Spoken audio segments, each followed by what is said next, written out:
Al servirse de ella como arma contra el diablo, Jesús continúa mostrándonos el lugar que la palabra de Dios ha de ocupar en nuestra vida, cuando el espíritu maligno le propone convertir las piedras en pan para saciar su hambre. Jesús le contesta: está escrito, no solo de pan vive el hombre, sino de toda palabra que sale de la boca de Dios. La palabra de Dios, por tanto, es alimento. Una imagen que ya conocíamos a través de Ezequiel, a quien Dios ordena comer el rollo del libro de su palabra, igual que a San Juan en el Apocalipsis. Sí, para nuestro crecimiento humano y espiritual, para nuestra misión de testigos de las maravillas de amor con que Dios nos ha premiado en Jesucristo, y para profetizar a muchos pueblos, naciones, lenguas y reinos, tenemos necesidad del alimento sabroso y amargo a la vez que son las Sagradas Escrituras. Es Dios mismo quien suscita en nosotros el hambre y la sed de escuchar y de comer su palabra. Vienen días, oráculo del Dios, en que enviaré hambre al país, no hambre de pan ni sed de agua, sino de escuchar las palabras del Señor. Igual que todos los profetas y sabios, Jeremías tenía sed de oír esa palabra, que hacía las delicias de su corazón. Si encontrabas tus palabras, las devoraba. Tus palabras me servían de gozo, eran la alegría de mi corazón, y tu nombre era invocado sobre mí, Señor, Dios del universo. Esa es también la experiencia del salmista. Tus decretos son mi delicia, no olvidaré tus palabras. Qué dulce al paladar tu promesa, más que miel en la boca. Abro la boca y respiro, ansiando tus mandamientos.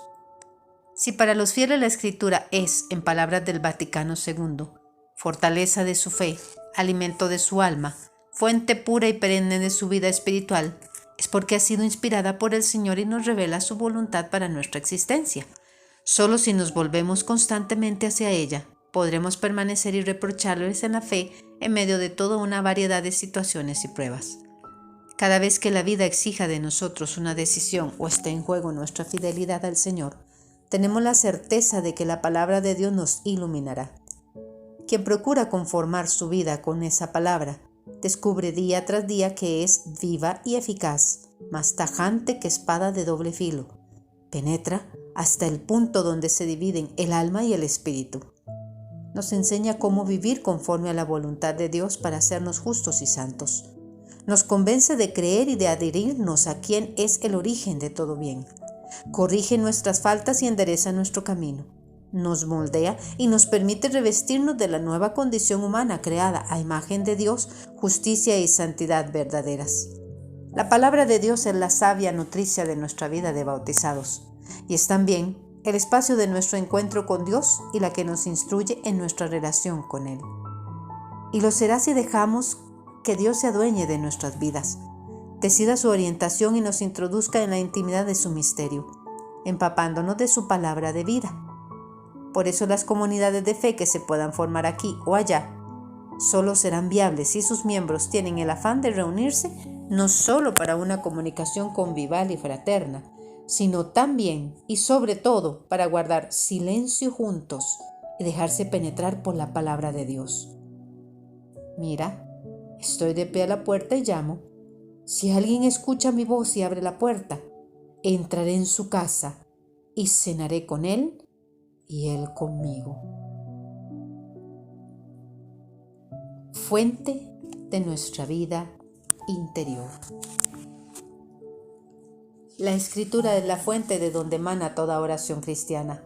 Cuando leemos la palabra de Dios establecemos un contacto personal con Él, un cara a cara, un de corazón a corazón.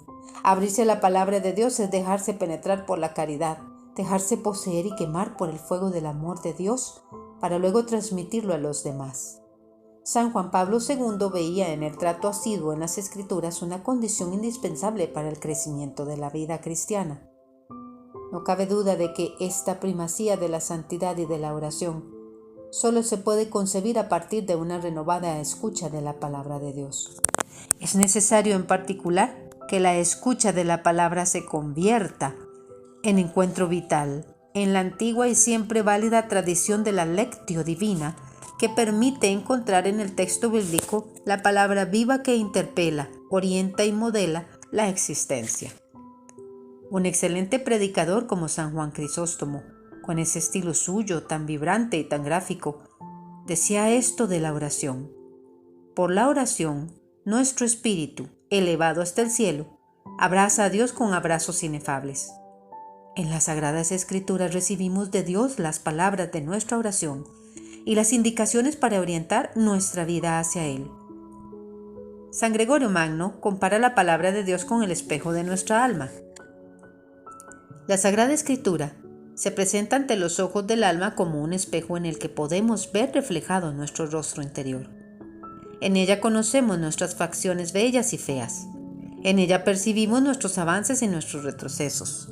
Narra los hechos de los santos y mueve los corazones de los débiles a su imitación. En ocasiones no solo nos cuenta sus victorias, sino también sus caídas. De esta forma, captamos en la victoria de los valerosos lo que debemos imitar y vemos en sus faltas lo que debemos temer. En la lectura asidua de las Sagradas Escrituras, cualquier cristiano puede hallar una ayuda incalculable y una luz imprescindible que guiarán y sostendrán su vida espiritual y le permitirán avanzar en la vida interior. En ese sentido, no hay tarea más noble, más urgente y más útil que la lectura frecuente y contemplativa de las Sagradas Escrituras. Esto le escribía San Gregorio Magno a su antiguo amigo de Constantinopla, el médico Teodoro. ¿Qué es la Sagrada Escritura sino una carta de Dios omnipotente a su criatura?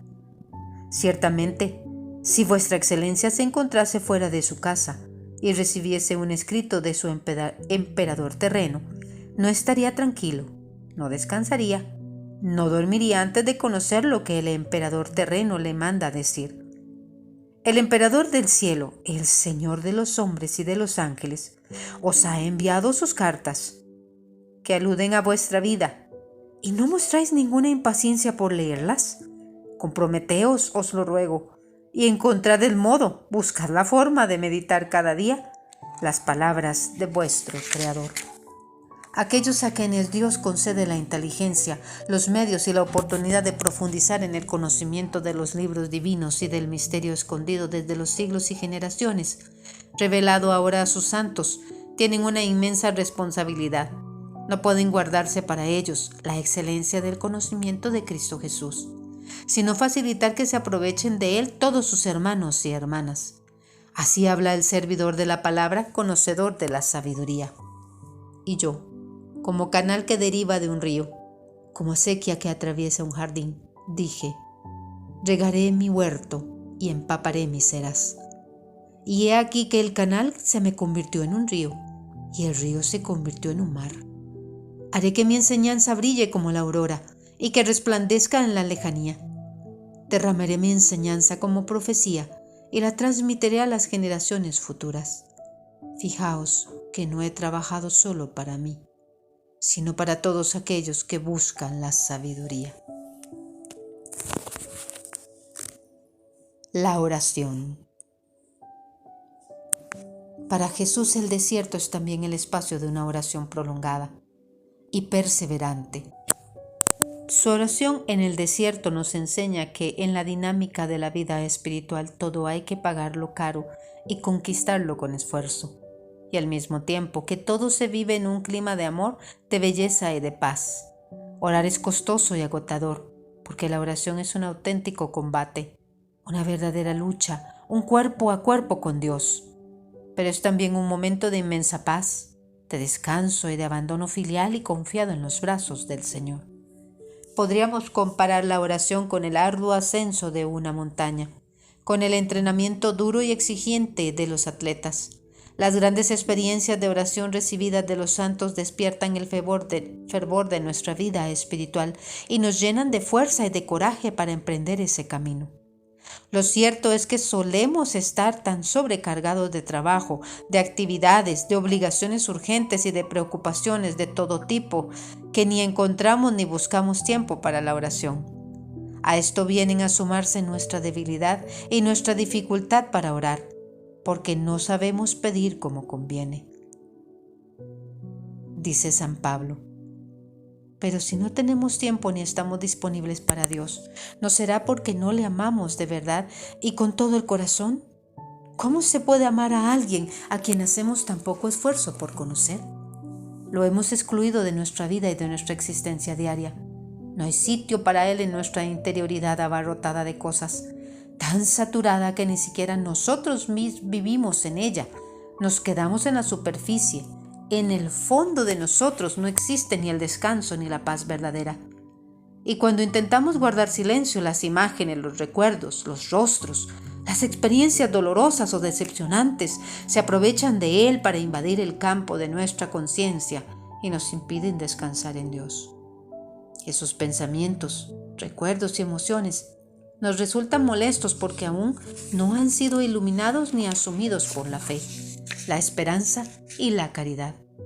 Son como realidades paganas que hay en nosotros y que tienen que ser bautizadas y cristianizadas. La oración ha de ser un acto de amor que nos lleva a dejarlo todo en manos de Dios para que todo lo que pueda ser simplificado, purificado y transfigurado por Él, lo sea. Y para que todo lo que no es compatible con la presencia del Señor en nosotros desaparezca. Así es como las innumerables cargas de nuestra historia humana podrán convertirse en el tejido de nuestra historia santa, profundamente humana y a la vez radicalmente divina. Así es como nuestras relaciones humanas podrán convertirse en camino de santidad.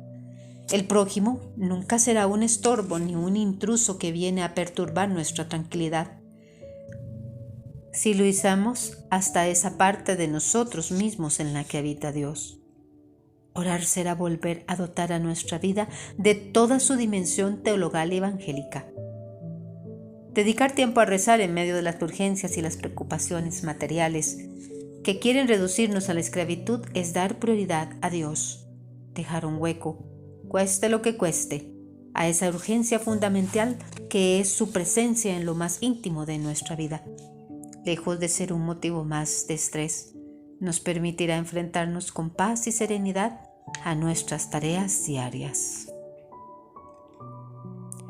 Importancia de la oración para la Iglesia. Esta oración tan indispensable para el desarrollo de nuestra vida cristiana es también vital para la Iglesia y para su misión en el mundo. Citando a Fernand Menegox, el abad Henry Caffarel insiste con vehemencia en la importancia de la oración para el futuro del cristianismo. Si la teología continúa desconociendo la importancia de la oración, si los cristianos se mantienen en una oración egocéntrica, dirigida solo por sus intereses materiales o espirituales, y todavía más, si, influidos por las filosofías hostiles a la oración, renuncian a ella, nuestro siglo desembocará en la noche espiritual y la barbarie científica. O bien el cristianismo hará la conquista del mundo por la oración o perecerá. Estamos ante una cuestión de vida o muerte para el cristianismo. Por contra, si la verdadera oración cristiana, la que tiene por único interés la gloria de Dios, es redescubierta por los cristianos, entonces el cristianismo conocerá una pureza y una expansión renovadas. Gracias a él, la humanidad accederá a una civilización más perfecta.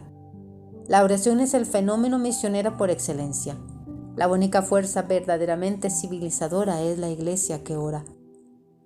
La Ecclesia Orans es la única fuerza de progreso real, profundo y duradero, un profundo que regenere, junto con el individuo, a la sociedad.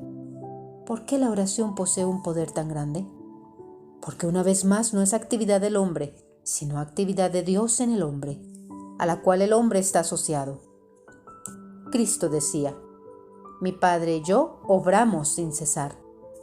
El hombre que ora encuentra en sí mismo la todopoderosa actividad divina, se abandona en ella, coopera con ella, le ofrece la posibilidad de entrar en un mundo que de otra manera se cerraría para ella. La oración restaura nuestra relación con Dios y gracias a ella, Dios responde, restituyendo la armonía y la paz entre los hombres. Los medios humanos, políticos o diplomáticos son en sí mismos incapaces de lograr la unidad entre los hombres, habitada por un virus desde el pecado original y más incapaces aún de obrar esa unidad en el amor que con tanta insistencia pide Jesús en su oración sacerdotal.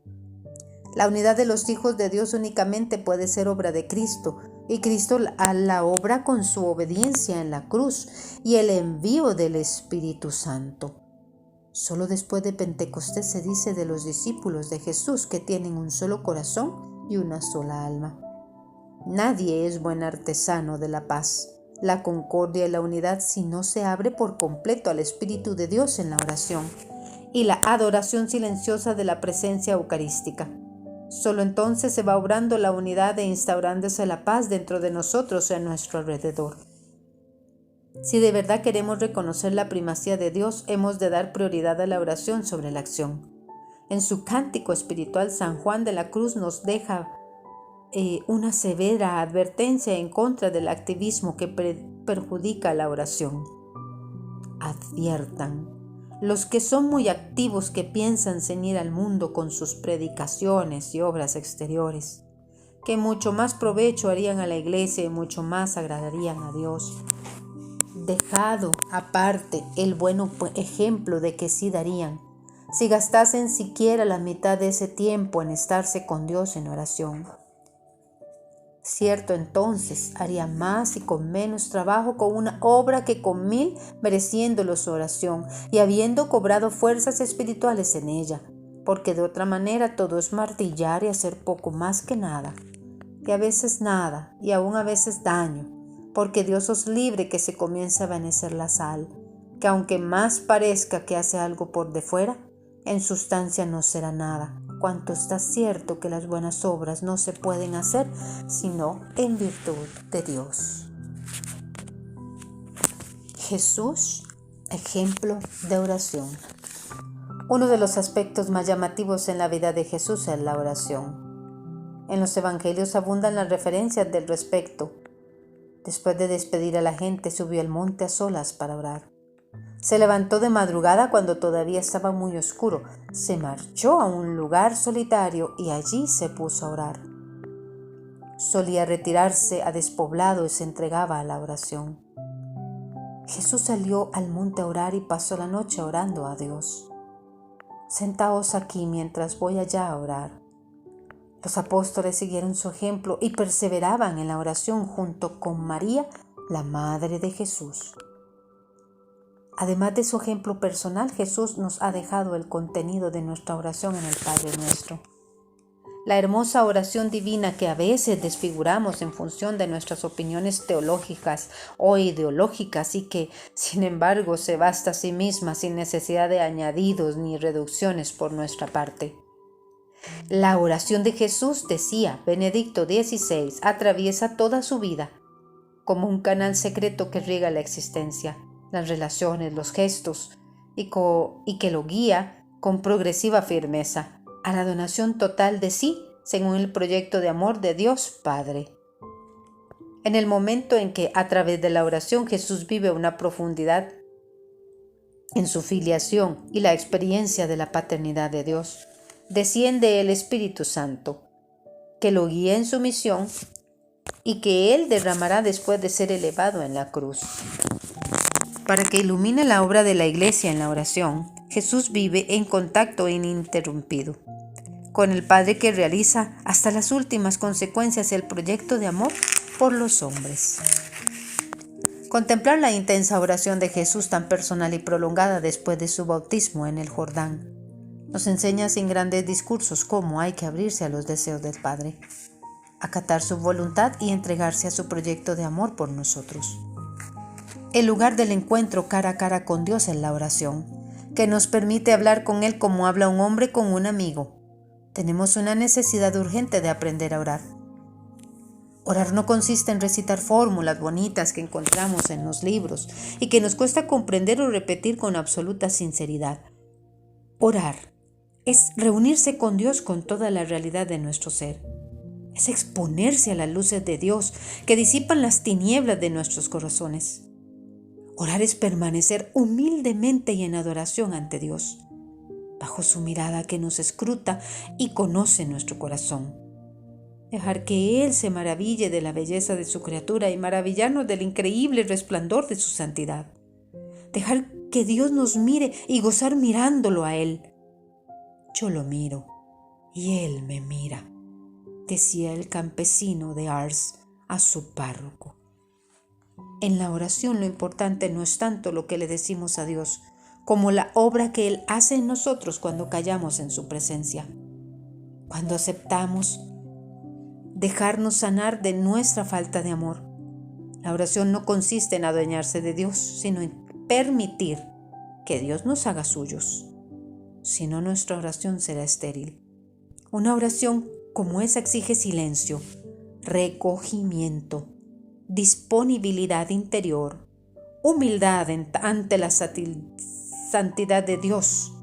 Como dice San Cipriano en su comentario al Padre Nuestro, las palabras que ora han de ser mesuradas y estar llenas de sosiego y respeto.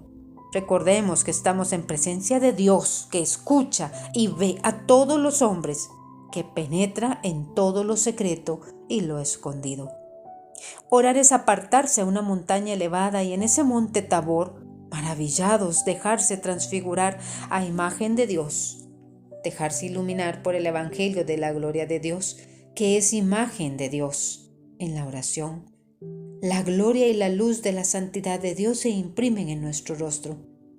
Reflejamos la gloria del Señor y nos vamos transformando en su imagen con resplandor creciente y por la acción del Espíritu del Señor. La oración vale lo que vale la vida del corazón, porque la oración es clamor cordis, el grito que brota del corazón. Como dice San Ambrosio, no solo hay que clamar con el corazón, sino con todo el corazón. Físicamente, clamar fuerte es clamar a voz en grito. Espiritualmente, clamar fuerte es clamar con todo el corazón. Si buscamos buenos frutos de obtener del Señor lo que pedimos. En la oración, el alma aspira a alcanzar la fuente de su dicha, como las limaduras de hierro atraídos por el imán. La gracia y la presencia del Espíritu Santo en nosotros hace natural de un modo discreto ese movimiento del alma hacia Dios. La oración es cuestión de amor y no de palabras o discursos. Si Dios es el Dios del amor, si es ese fuego devorador, no podemos conocerlo y amarlo de verdad sin dejarnos atrapar por ese fuego, sin ser arrastrados por ese torrente de amor, engullidos por la zarza ardiente. Orar es arrojarse en cuerpo y alma dentro del amor, dentro de Dios. Él desea hallar en nosotros las mismas disposiciones del corazón de Jesús durante su agonía en la cruz. Desea todo el corazón y todo el ser. El lugar de la oración. Siempre que sea posible hemos de rezar en un lugar adecuado, en un espacio sagrado y digno de Dios. Una iglesia, una capilla, un sitio solitario y silencioso.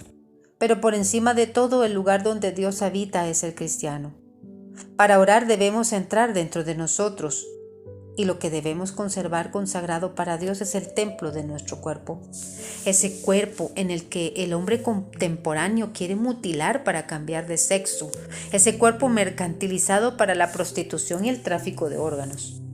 ¿No sabéis que vuestros cuerpos son miembros de Cristo? En el misterio de la redención consumado por Cristo, el apóstol descubre el origen de un deber moral personal que compromete a los cristianos con la pureza para que cada uno de vosotros trate su cuerpo con santidad y respeto, no dominado por la pasión como hacen los gentiles que no conocen a Dios. No es de extrañar que la degradación del templo de nuestro cuerpo se haya extendido a los templos de piedra que son las iglesias. En demasiados sitios los santuarios consagrados a Dios se transforman a veces en amigables lugares de encuentro o en salas de conciertos y de ocio cultural. Y cuando los cristianos entran en una iglesia para la celebración litúrgica, ¿cuántos reconocen la presencia real de Cristo en el sagrario y lo honran con una genuflexión acompañada de un instante de oración? El lugar de la oración debe reunir condiciones para la interioridad y la adoración.